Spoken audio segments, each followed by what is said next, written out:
That's just maybe about 2 hours. But in 2 hours, we can't listen to the word, for example, without being comfortable. Comfort is easy. So we don't think about the sacrifices we're making because we have it so easy.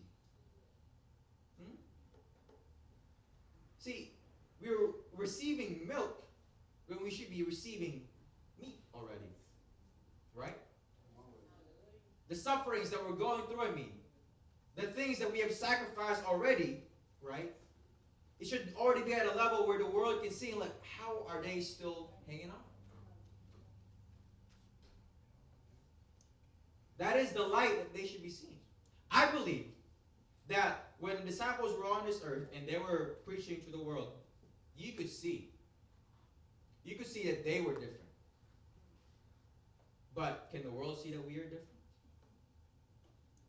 Or are they seeing ourselves? Are they seeing who we are instead of who He is?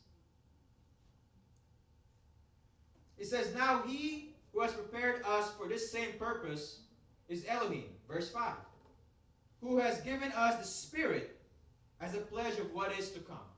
See, with the Spirit, there's a multitude of things. We know the fruits of the Spirit, right?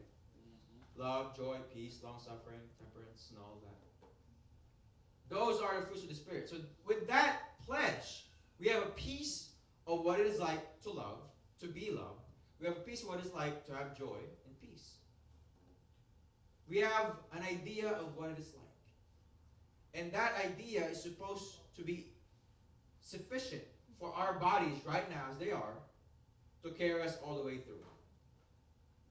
So that when temptation of watching a movie at 10 o'clock on a Friday, miracle, comes, we can rest in the Spirit and read the Word and delight in Almighty Yahweh on His Sabbath. What is it, Isaiah 52, Pops? 54? 56? That if you delight yourselves in my Sabbath, then I shall delight myself in you. Yes, indeed. But then again, are we obeying the Spirit? Or are we quenching the Spirit? The word says, quench not the Spirit. We underestimate what we're capable of sometimes. I preach a message during Tabernacles that sin makes the heart grow callous. That is one way we quench the Spirit. If we continuously sin, and Brother Blackwell will tell you, there is no such thing as involuntary sin, then the Spirit we are quenching. Because, for example, if I tell my sister to do this and that, and she keeps telling me, no, I won't do it, no, I won't do it, there will come a point where I will not ask her to do it anymore and get someone else to do it. If your boss tells you at work to do this and that and you refuse to do it, they will fire you and hire someone who's willing to do the job. Now, why can't we imagine that the same thing is what is our relationship with the Father? That if we keep refusing what Almighty Yahweh is telling us to do, what He has commissioned us to do, as we say, well, He has promised us for a penny, then He will find someone else who's willing to do the job. The harvest is indeed great, but the labor are few. As we can see, right? This isn't a packed house. No one wants to hear something that pierces their heart, that causes them to think, okay, am I living right? Am I going the way I'm supposed to be going? No, that's difficult. That's something that people will hear and immediately want to close off. Because it confronts, it brings a cognitive dissonance, as they say, a confusion in our minds to think, okay, I don't like this feeling. I don't like this feeling of changing who I am to live a better life. But the Master Yeshua sent us a comforter to tell us that while we are in this confusion, while we're in this process of change, His comforter is there to guide us. saying, go through the process. Go through the chastisement. And you will come out better at the end. Isn't that why parents chastise their children? To beat out the disobedience, the disrespect? Because if we don't receive that, if I never got my beatings when I was a child, instead of a doctor, I might be someone who's causing people to go see a doctor. In verse 6, therefore being always of good courage.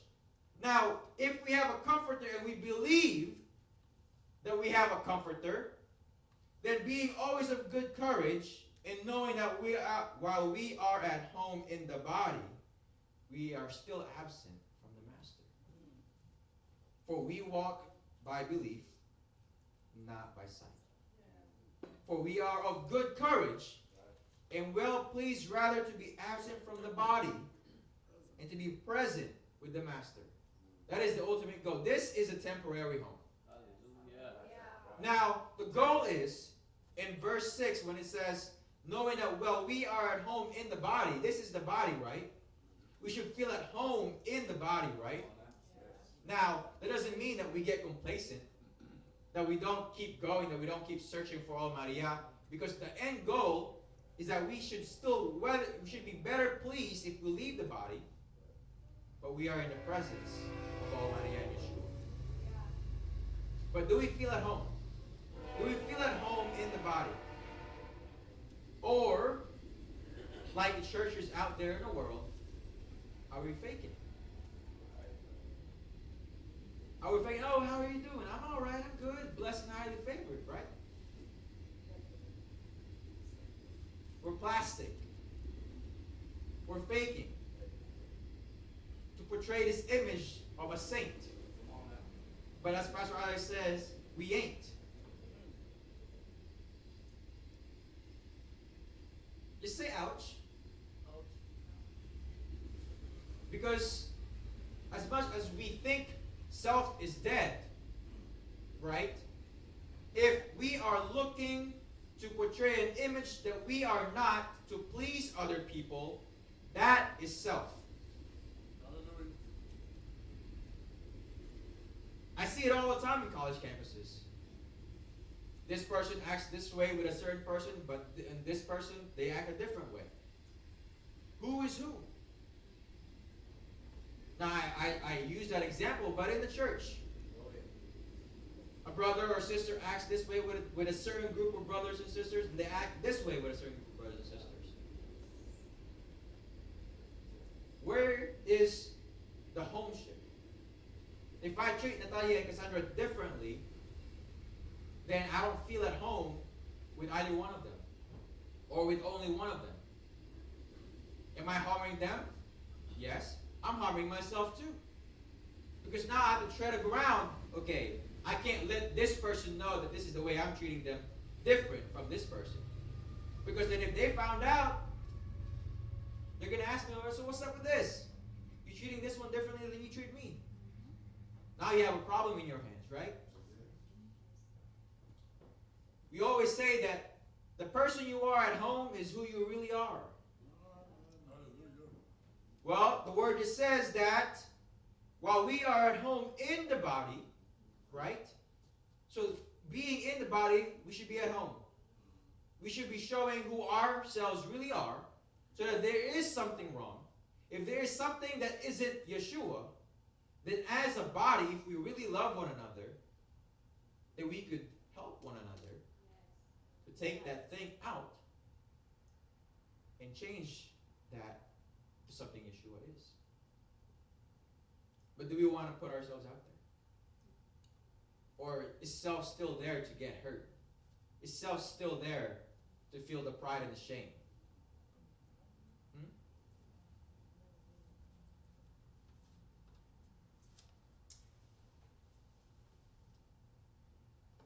In Proverbs chapter 7, verse 5.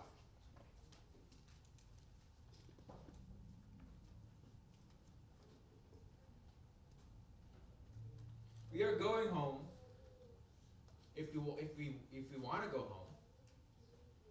But on the way home, we see things that we want to have. For example, when we were in Maryland in December, I told my mom, let's go to Tennessee on the way home. I want some moonshine. Right? That's something I've been looking forward to since we went to Tennessee when I was 16. I said, I want to try these moonshines. Right? But the thing is, if we are on the way home, if we get sidetracked, we might never make it home. So what if, on the way to Tennessee, instead of on the way to Louisiana, instead of that bridge collapsing in 2018 in Atlanta, it collapsed wherever there's a bridge on the way to Tennessee, and we were on that bridge. We don't know, right? Tomorrow's not promised to anyone. So maybe the best thing to do is, if you're on the way home, keep going home. Don't get sidetracked. My mom always says, if you're going home, go straight home. Don't go to Walmart. Don't do this, don't do that. Go straight home and text me when you're home. But you know what I do? Not that. I used to not anyway. I've changed, Brother Blackwell, just a little bit. But the thing is, if as someone who has experienced, well, at least who has seen what the world has to offer, I'm not going to tell you that it's not tempting. There has been many people who have walked in the truth and who has walked out just the same. There has been many people who were born in the truth, saw what the world has to offer, and say, I'm going to try it out for a little bit. But what does Solomon have to say about that? In chapter 7, verse 5, it says, to guard you against the strange woman, against the foreigner who flatters with her words. Now, what is that if not the world? What is that if not other doctrines as well? We have been taught, some of us, by Pastor Isaac, that adultery is not just a sin in flesh. You could commit spiritual adultery as well. When you sin, instead of serving Almighty Yah, you have served yourself and the devil, so therefore you have committed adultery. That's why the word says, when you've sinned in one, you've sinned in all. So we are being warned by Shaul here to be guarded against the foreigner, against the strange woman who flatters with their words. So your friend tells you, comes up to you, hey, so we're doing something on Friday night. It's going to be fun. There's going to be a lot of drinks, a lot of girls there, Shandy. You want to come? No, he's not enticed by it. But the thing is, a lot of people are. Because it's the easy thing. Oh, people always say, and this is something that you can hear pretty much everywhere. God is so good that I could do this and He'll forgive me. That's what it always comes down to, doesn't it? Oh, I'm a good person. I'm not doing anything wrong against other people. I'll just go there, have a little fun.